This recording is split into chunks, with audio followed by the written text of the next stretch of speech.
Hola amigo, ¿cómo estás? ¿El teclado de tu alarma hace ese ruido? Bueno, el problema es que tu alarma tiene una falla. Probablemente, y la más segura es que se haya cortado la luz, la batería de tu alarma esté vieja y tengas que volver a programar la hora y la fecha porque tu alarma se quedó completamente sin alimentación. Bien, para ver qué tipo de falla tiene, presionas asterisco 2.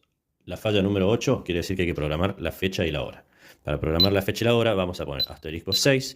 El código de propietario de fábrica es 1234, yo lo tengo invertido. Vamos a presionar la tecla 1 y vamos a poner primero la fecha, comenzando por el mes, luego por el día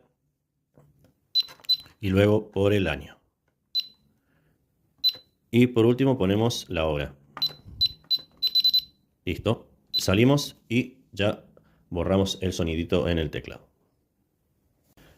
Si querés saber cómo solucionar otro tipo de fallas de tu alarma DSC, entra a mi canal y suscríbete y seguí mis videos. Hasta luego.